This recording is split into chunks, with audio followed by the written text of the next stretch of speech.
तो कैसे आप सब, मैं आयुष दादीच आपका स्वागत करता हूं अपने YouTube चैनल पर। Good evening. तो आज का अपना नेक्स्ट टॉपिक है, अपन ने कल बात कर ली थी। कल किसके बारे में बात की थी अपन ने? कल यहाँ पे अपन ने बात की थी फ्रूट्स के बारे में। हाँ, फ्रूट्स वाले टॉपिक के बारे में अपन ने कल यहाँ पे बात कर ली थी। और आज अपन बात करने वाले हैं लीफ वाले टॉपिक के बारे में अपन यहाँ पे बात करने वाले हैं। लीफ को ही पर्ण कहते हैं, हिंदी में क्या कहते हैं? पर्ण, पत्ती कहा जाता है। ठीक है, लीफ के बारे में अपन आज यहाँ पे बात करने वाले हैं। तो प्लीज़ वीडियो को शेयर, लाइक एंड सब्सक्राइब जरूर कर दें यहाँ पर। ठीक है, इसके बाद में अपन देखते हैं लीफ की जो होती है उत्पत्ति स्थल क्या होता है। लीफ का उत्पत्ति स्थल क्या होता है?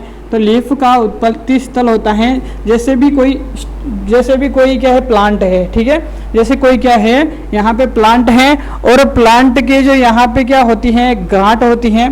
ठीक है, इसे क्या कहते हैं इंग्लिश में? इसे कहते हैं अपन नोड कहते हैं। इसे क्या कहते हैं? नोड कहते हैं। और यहाँ से क्या होती हैं, लीफ की क्या होती हैं फ्रेंड्स, उत्पत्ति होती है। यहाँ पर लीफ की क्या होती है, उत्पत्ति होती है। तो अपन यहाँ पे क्या लिख सकते हैं कि जो उत्पत्ति स्थल है, जो क्या होगा, स्टेम की गांठ यानी कि तने की क्या होगी, यहाँ पे गांठ होगी। क्या होगी? तने की गांठ से क्या होगा, यहाँ पे पत्ती का उत्पत्ति स्थल क्या हो गया, तने की गांठ हो गई यहाँ पर। ठीक है, यहाँ तक की बात आपको अच्छे से समझ में आ गई होगी। तो इसका वर्क क्या होता है, ये क्या कार्य करती है पत्ती? ठीक है, तो ये क्या करती है, आप सबको पता है कि प्रकाश संश्लेषण की क्रिया ये करती है। फोटोसिंथेसिस ये यहाँ पे करती है। ठीक है, प्रकाश संश्लेषण की क्रिया ये यहाँ पर करती है। ठीक है, अब इसमें क्या कारण है भाई, ये क्यों कर सकती है प्रकाश संश्लेषण की क्रिया? तो इसमें क्या पाया जाता है, यहाँ पर पर्णहरित यहाँ पर क्या होता है, उपस्थित होता है। लीव्स में क्या होता है, पर्णहरित यहाँ पे उपस्थित होता है, जिसके कारण ये क्या करती हैं, ये करती हैं प्रकाश संश्लेषण की क्रिया यहाँ पर करती हैं। तो अपन ने लीफ के बारे में देखा। लीफ क्या होती हैं? लीफ एक पौधे का पार्ट होती हैं। ठीक है, इसकी उत्पत्ति कहाँ से होती है? जो स्टेम होती है, जो तना होता है, जिसके एक गांठ होती हैं, उस गांठ से इसकी क्या होती है, उत्पत्ति होती है यहाँ पर। ठीक है, इसका वर्क क्या होता है? इसका वर्क होता है प्रकाश संश्लेषण की क्रिया करना। ये प्रकाश संश्लेषण की क्रिया किसके द्वारा होती है? तो ये क्रिया होती है यहाँ पर पर्णहरित के द्वारा यहाँ पर होती है। ठीक है, हाँ, तो हम यहाँ पर देखने वाले हैं यहाँ पे कि जो लीफ होती हैं, जो पत्ती होती हैं, उनके उसके अंदर कौन कौन से पार्ट यहाँ पर होते हैं, कौन कौन से पार्ट जो है पत्ती के यहाँ पर होते हैं। जो यहाँ पर आप देख रहे हो, ये जो शिरा है, ये पत्ती के मध्य में जो स्थित है शिरा है, इसे अपन कहते हैं मध्य शिरा। क्या कहते हैं? मध्य शिरा अपन इसको कहते हैं। ये शिरा जो मध्य में स्थित है यहाँ पे, इसे क्या कहते हैं हम? मध्य शिरा कहते हैं। क्या कहते हैं? मध्य शिरा कहते हैं। इसको अपन हम क्या कहते हैं? मध्य शिरा यहाँ पे कहते हैं। ठीक है, और ये जो साइड में जो शिराएं दिख रही है ना आपको, ये साइड वाली जो शिराएं हैं, इनको अपन शिराएं कहते हैं। क्या कहते हैं? शिराएं कहते हैं। और ये वाला जो पार्ट है, ये वाला जो ये ब्लैकेट जो पार्ट दिख रहा है आपको, ये जो पार्ट है, इसको क्या कहते हैं अपन? इसको यहाँ पे अपन कहते हैं फलक कहते हैं। क्या कहते हैं?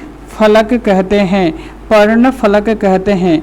ये क्या होता है? सबसे बारीक भाग होता है, मतलब चपटा हुआ होता है। ठीक है, और ये जो जिस डाली से अपन जैसे कहते हैं ना कि इसको डाली कहते हैं पकड़ के, है ना, तो जिस डाली से ये जुड़ा होता है पत्ता या पत्ती जुड़ी होती है, इसे क्या कहते हैं अपन? पर्णवृंत कहते हैं। यहाँ पर क्या कहते हैं?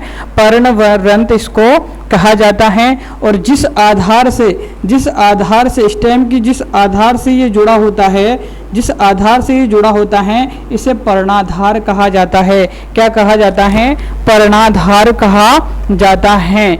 और यहाँ पे एक अतिवृद्धि टाइप आपको देखोगे आप यहाँ पे, किसी भी अगर अपन देखते हैं यहाँ पे किसी पत्ती को देखते हैं अपन डाली सहित उसको तोड़ के, तो उसके एक छोटी सी ऐसे पत्ती टाइप निकली हुई होती है। यहाँ पे जिस पर्णाधार की यहाँ पे पत्ती जुड़ी होती है, उस पर छोटी सी देखना आप कभी, वहाँ पे निकली होती है, उसे कहते हैं अपन अनुपर्ण। क्या कहते हैं दोस्तों? अनुपर्ण इसे कहा जाता है। एक और उसके जस्ट नीचे छोटी सी कलिका निकली होती है, उसे अपन कक्षस्थ कलिका कहते हैं। आप इस डायग्राम का स्क्रीनशॉट जो है यहाँ पे ले सकते हो, ठीक है। जो पर्ण होती है उसके कौन कौन से प्रकार यहाँ पे होते हैं, पर्ण के प्रकारों के बारे में अपन यहाँ पे बात करते हैं। पर्ण के प्रकार के बारे में अपन यहाँ पे बात करते हैं। तो फर्स्ट होती है, एक होती है चीर लग्न पर्ण। कौन सी होती है? चीर लग्न पर्ण, ठीक है। एक होती है यहाँ पर पर्णपाती, एक होती है पर्णपाती, एक होती है शीघ्रपाती। कौन सी होती हैं? शीघ्रपाती होती हैं, ठीक है। तो ये यहाँ पे नहीं दिख रहा है, यहाँ पे दिख रहा है। एक होती है शीघ्रपाती यहाँ पर, ठीक है।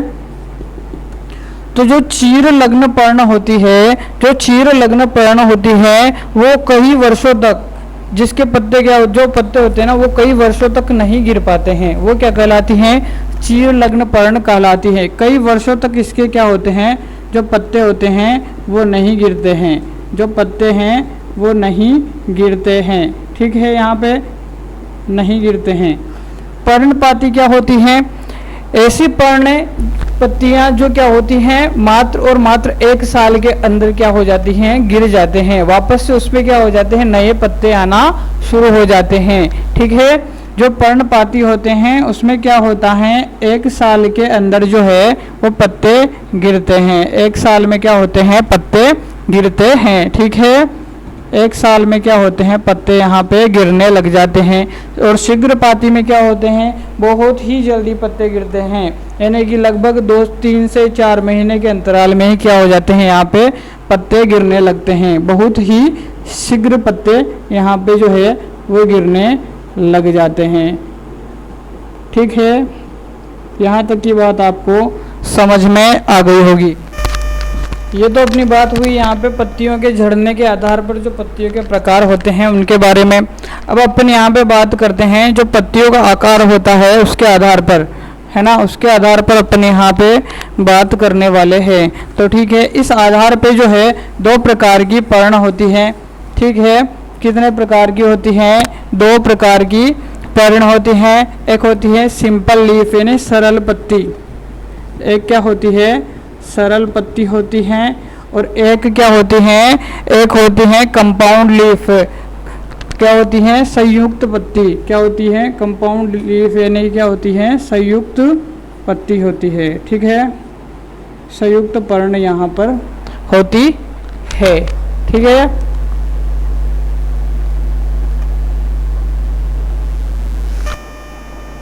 यहाँ पे क्या होता है, जो सरल पत्ती होती है, इसके अंदर क्या होता है, जो पर्ण फलक होता है, अपने फलक के बारे में, पर्ण फलक होता है, जिसमें क्या होता है, पर्ण फलक में क्या होता है, ये जो पर्ण फलक होता है सिर्फ सिंगल होता है, ठीक है। तो ये सिंगल पर्ण फलक ही क्या बनाता है, यहाँ पे एक पत्ती बनाता है, ठीक है। समझ में आई यहाँ तक की बात। अब जो संयुक्त पर्ण होती है, संयुक्त पर्ण में क्या होता है, जो ये पर्ण फलक होता है ना, ये क्या है, डिवाइड हो जाता है बहुत सारे पर्ण फलकों में, ठीक है। और ये जो पर्ण फलक होते हैं ये क्या बनाते हैं, ये अलग अलग पर्ण का संयुक्त पर्ण के रूप में ये क्या बनाते हैं, यहाँ पे पत्ती का निर्माण करते हैं। यहाँ पर समझ में आई आपको बात। ये क्या करते हैं, संयुक्त पत्तियों के रूप में जो है पत्ती का निर्माण करते हैं, इसलिए इसे क्या कहा जाता है, कंपाउंड पर्ण। क्योंकि इसमें क्या होते हैं, जो पर्णफलक होते हैं वो अधिक होते हैं, क्या होते हैं, अधिक होते हैं। परंतु इसमें क्या होता है, एक सिंगल होता है, क्या होता है, एक सिंगल टाइप का होता है यहाँ पे पर्णफलक, ठीक है ना। और इसके बाद में अपन यहाँ पे बात करते हैं संयुक्त पर्ण के बारे में, क्योंकि ये संयुक्त पर्ण जो होती है ये 2 प्रकार की होती हैं। एक होती है पिच्छाकार संयुक्त पर्ण और एक होती है हस्ताकार संयुक्त पर्ण यहाँ पे होती है। कौन कौन सी होती हैं, एक पिच्छाकार होती हैं और एक होती है हस्ताकार संयुक्त पर्ण। इसके बारे में और देखते हैं अपन यहाँ पे। संयुक्त पर्ण, इसके कितने प्रकार देखे थे अपन ने यहाँ पे, 2 टाइप्स की ये होती है। एक कौन सी होती है, पिच्छाकार संयुक्त पर्ण, और एक होती है हस्ताकार संयुक्त पर्ण यहाँ पर होती है। ठीक है, जो पिच्छाकार पर्ण होती है, इसमें आपने देखा होगा नीम का पौधा आपने यहाँ पे देखा होगा, तो उसमें क्या होती है, उसमें इस प्रकार की टहनी इस प्रकार के जो टहनी होती है, और उसमें एक दूसरे के जो आमने सामने होते हैं, जो पत्तियाँ होती हैं एक दूसरे के क्या होती है, सम्मुख होती है। और साइड कौन सी होती है उनकी, अपोजिट साइड में वो होती है। कौन से साइड में होती हैं, अपोजिट साइड में होती हैं, इसलिए। और जो पत्तियां होती है वो कौन से टाइप में होती हैं, बिल्कुल सामने होती हैं एक दूसरे के, क्या होती हैं, एक दूसरे के सामने होती हैं, इसलिए इसे क्या कहा जाता है, पिच्छाकार, है ना, ये अपोजिट में होती है ना, इसलिए इसे क्या कहा जाता है, पिच्छाकार कहा जाता है। ठीक है, क्या कहा जाता है, इसे पिच्छाकार कहा जाता है। जैसा कि आपने नीम की पत्तियों में देखा होगा, नीम की पत्तियों में क्या किया होगा आपने, ऐसा ही जो क्रम है वो आपने यहाँ पे देखा होगा। यहाँ तक आपको दिख रहा है अच्छे से, ऐसा सम्मुख नहीं दिख रहा है, बिल्कुल भी नहीं दिख रहा है यहाँ का, ये वाला डायग्राम नहीं दिख रहा है, दिख रहा है यहाँ से भी नहीं दिख रहा है। चलो एक बार और देखते हैं अपन अच्छे से इसको थोड़ा।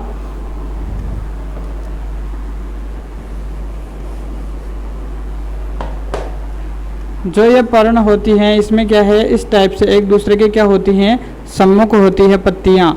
ठीक है, क्या होती हैं, सम्मुख होती हैं। जैसे नीम के पेड़ को देखते हो, नीम की पत्तियाँ देखते हो ना, एक डाली को तोड़ के आप, वैसे उस प्रकार से इस प्रकार के पर्णों को क्या कहते हैं अपन, पिच्छाकार पर्ण कहते हैं। क्या कहते हैं अपन, पिच्छाकार पर्ण कहते हैं। अब हस्ताकार में क्या होता है, जो पत्तियाँ होती हैं वो इस प्रकार से जुड़ी होती है, एक हाथ की जिस प्रकार से उंगलियां होती हैं उस प्रकार क्या होती हैं, पत्तियां होती हैं। इसका सबसे अच्छा उदाहरण क्या है, जो सिल्क का जो कपास होता है, सिल्क का कपास होता है वो किस प्रकार की पर्ण होती है, उसमें होती है हस्ताकार कपास होती है। सिल्क कपास के अंदर क्या होती है, हस्ताकार कपास यहाँ पर होती है। ठीक है, इसके आगे की बात अपन करते हैं।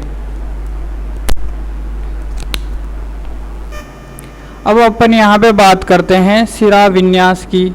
ठीक है, आपने सुना होगा सिरा विन्यास। ठीक है, अब ये कितने टाइप का होता है, एक जाली का सिरा विन्यास होता है, एक होता है समानांतर सिरा विन्यास। एक कौन सा होता है, जाली का सिरा विन्यास होता है, एक होता है जाली का सिरा विन्यास,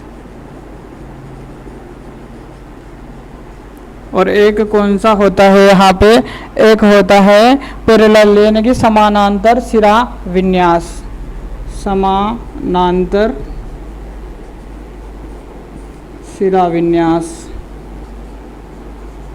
ठीक है, बस इसमें कुछ ज़्यादा याद नहीं रखना है आपको, आप ये सिर्फ देख लो, ये जो जाली का सिरा विन्यास होता है ये द्विबीजपत्रियों में होता है। कौन से में होता है, द्विबीजपत्रियों में होता है, द्विबीजपत्रियों में होता है। और ये जो होता है ये कौन से पादपों में होता है, एक बीजपत्री पादपों में होता है। ठीक है, यहाँ तक की बात आपके समझ में आ गई होगी। अब जो है अपना नेक्स्ट टॉपिक है यहाँ पे, जो पर्ण विन्यास का है यहाँ पे। अब पर्ण विन्यास का मतलब क्या होता है, पर्ण विन्यास का मतलब होता है pattern of arrangement of leaf, यानी कि जो होती है शाखा जो होती है उसमें पत्तियों का जो क्रम होता है वो किस प्रकार से यहाँ पे होता है, उसके बारे में यहाँ पे अपन बात करने वाले हैं। ठीक है, तो अपन यहाँ पे देखते हैं जो पहला क्रम है वो एकांतर क्रम होता है। जो फर्स्ट टाइप का जो क्रम देख रहे हैं अपन यहाँ पे वो एकांतर क्रम होता है। आपने मैथ्स पढ़ी होगी थोड़ी बहुत, तो एकांतर कोण होते हैं नहीं होते हैं ना, हाँ। तो उसमें अपन इस प्रकार का पैटर्न देखने को मिलता है। इस प्रकार के कोण को अपन क्या कहते हैं, एकांतर कोण कहते हैं। यानी कि पत्तियों का जो क्रम होता है, जो लीफ होती हैं, इस प्रकार के पैटर्न में जो लीफ होती हैं उन्हें अपन कहते हैं उन्हें उस विन्यास को अपन क्या कहते हैं, एकांतर विन्यास कहते हैं। आपको अच्छे से समझ में ये बात यहाँ पे आ गई होगी। एकांतर क्रम में जो लीफ का क्रम होता है, इसलिए अपन इसको क्या कहते हैं, एकांतर पर्ण विन्यास कहते हैं। ठीक है, इसके जो एग्जाम्पल है, इसके एग्जाम्पल कौन कौन से हैं? एक होता है चाइना रोज, एक क्या होता है, एग्जाम्पल देखते हैं अपन इसके एग्जाम्पल में क्या है, चाइना रोज, चाइना रोज। ठीक है, एक होता है सरसों, क्या होता है, सरसों। और एक और जो होता है वो कौन सा होता है यहाँ पे, सूरजमुखी। कौन सा होता है, सूरजमुखी होता है यहाँ पर। ठीक है, इसके कौन कौन से एग्जाम्पल है, तो चाइना रोज, मस्टर्ड, और एक और कौन सा हो गया अपने, सनफ्लावर हो गया है यहाँ पे। ठीक है, इसके बाद में आता है सम्मुख। सम्मुख प्रकार के पर्ण विन्यास क्या होते हैं, सम्मुख प्रकार के पर्ण विन्यास क्या होते हैं, तो इसमें इस प्रकार की एक डाली होती है, उसके बिल्कुल जस्ट सामने जो है वो क्या होती हैं, पत्तियां होती हैं। इसके जस्ट सामने क्या होती हैं, पत्तियां होती हैं। इसके जस्ट सामने क्या होती हैं फ्रेंड्स, पत्तियां होती हैं। इसलिए इसे क्या कहा जाता है, सम्मुख प्रकार का पर्ण विन्यास यहाँ पे कहा जाता है। इसका उदाहरण क्या होते हैं, इसके एग्जाम्पल जो है, एक होता है गवावा का पौधा और एक होता है अमरूद का पौधा यहाँ पर होता है, एक होता है अमरूद का पौधा। लास्ट वाला अपन यहाँ पे देखते हैं, जो चक्करदार पर्ण विन्यास होता है। जो चक्करदार पर्ण विन्यास होता है उसे किस प्रकार से देखते हैं अपन, इस प्रकार से कोई डाली होती है और जो पत्तियां होती हैं इस प्रकार चक्र के रूप में होती हैं यहाँ पे। एक और देख लो आप, इस प्रकार से यहाँ पे क्या होती हैं, पत्तियां चक्र के रूप में यहाँ पे पाई जाती हैं। इसका एक उदाहरण है एल्स्टोनिया। एल्स्टोनिया उदाहरण क्या होता है इसका, एक ही उदाहरण है एल्स्टोनिया। एल्स्टोनिया। तो यहाँ तक की बात आपको अच्छे से समझ में आ गई होगी। ठीक है, तो यहाँ तक की बात क्या होगी आपको अच्छे से समझ में आ गई होगी। यहाँ पर जो पत्तियों का रूपांतरण है उसके बारे में अपन बात करते हैं। यहाँ पे 3 प्रकार की जो पत्तियों का रूपांतरण जो मोस्टली एग्जाम में पूछे जाते हैं उनके बारे में अपन यहाँ पे बात करने वाले हैं। तो पहला होता है पर्णप्रतान। तो पर्णप्रतान किसे कहते हैं, आपने एक पी का पौधा देखा होगा, आपने एक मटर का पौधा देखा होगा, आपने देखा होगा मटर का पौधा, ये इसका एग्जाम्पल है। तो इसके अंदर क्या होता है, आपने इस टाइप से देखा होगा पौधा और इस टाइप से उसके पत्तियां भी देखी होगी। ठीक है, इस टाइप से उसके पत्तियां देखी होगी। फिर उसके ऐसे राउंड फिगर में जो है, ये राउंड फिगर में आपने देखा होगा कि इस प्रकार की जो स्प्रिंग नुमा संरचनाएं बनी होती है, इस संरचना को अपन क्या कहते हैं, इस संरचना को अपन कहते हैं पर्णप्रतान कहते हैं। यहाँ पर क्या कहते हैं, पर्णप्रतान कहते हैं। ये क्या करती है, जैसे ही पौधा गिरने वाला होता है, जैसे ही पौधा गिरने वाला होता है तो ये किसी दूसरे पौधे की सहायता से उसको एकदम स्टेबल रखने का काम ये करती है। ठीक है, इसके बाद अपन देखते हैं दूसरा टॉपिक पर्णशूल वाला।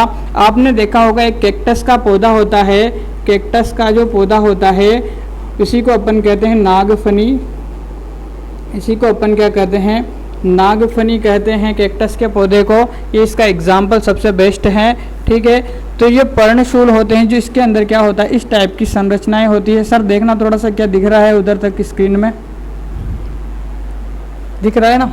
तो इस प्रकार की संरचनाएं होती है और पत्तियां जो हैं कांटों के रूप में, कांटों के रूप में हो जाती हैं। पत्तियां किसके रूप में हो जाती हैं, यहाँ पे कांटों के रूप में हो जाती हैं। अब ऐसा क्यों होता है, क्योंकि जो कैक्टस और नागफनी के जो पौधे होते हैं ये डेजर्ट में पाए जाते हैं, यानी कि ये क्या होते हैं, मरुस्थल में पाए जाते हैं।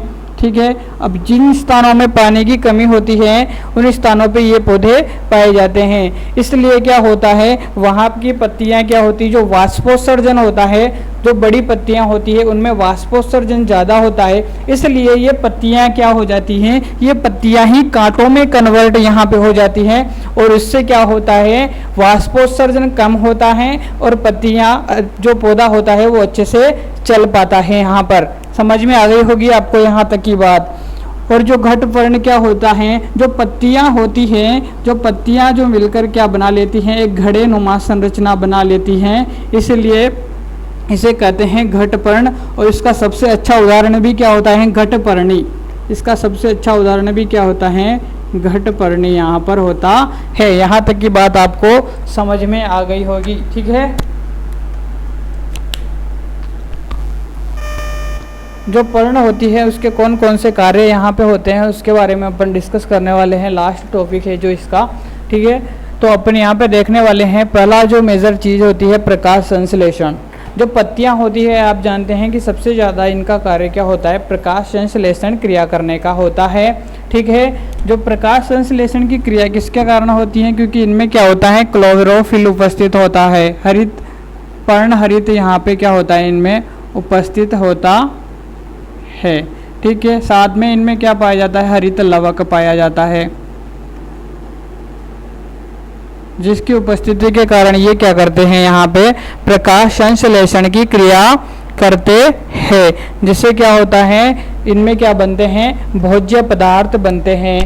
भोज्य पदार्थ बनते हैं, इनमें क्या बनते हैं, इससे इनमें भोज्य पदार्थ बनते हैं, जो कि मुख्यतः क्या होते हैं, स्टार्च के रूप में बनते हैं या फिर शर्करा के रूप में यहाँ पे बनते हैं। क्या बनते हैं, भोज्य पदार्थ बनते हैं जो स्टार्च तथा शर्करा के रूप में होते हैं, ठीक है। यहाँ तक की बात आपको समझ में आ गई होगी। प्रकाश संश्लेषण की क्रिया को अपन और अच्छे से पढ़ेंगे। पूरा नेक्स्ट टॉपिक जो होगा प्रकाश संश्लेषण की क्रिया का, उसको और भी अच्छे से अपन यहाँ पे एक्सप्लेन करने वाले हैं।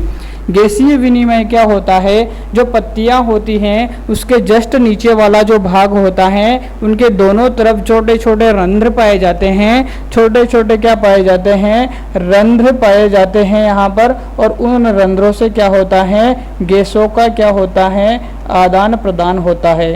क्या होता है, आदान प्रदान होता है। समझ में आ गई होगी बात। एक और चीज़ क्या होती है, पत्तियों से क्या होता है, जल का क्या होता है, वाष्पोत्सर्जन होता है। वाष्पोत्सर्जन होता है, क्या होता है, वाष्पोत्सर्जन होता है। जिससे क्या होता है, जो पत्तियां होती हैं उनमें क्या होती हैं, कूलिंगनेस रहती है। वो पत्तियां क्या रहती हैं, ठंडी बनी रहती हैं, जिसके कारण यहाँ तक की बात आपको समझ में आ गई होगी। एक दो चीज़ें और हैं, जैसे पौधों की जानवरों से रक्षा करना है ना, भोज्य पदार्थ को संचित रखना, ये सब काम किसके होते हैं, यहाँ पे लीफ के होते हैं। इसी के साथ हम क्लास की समाप्ति करते हैं। धन्यवाद।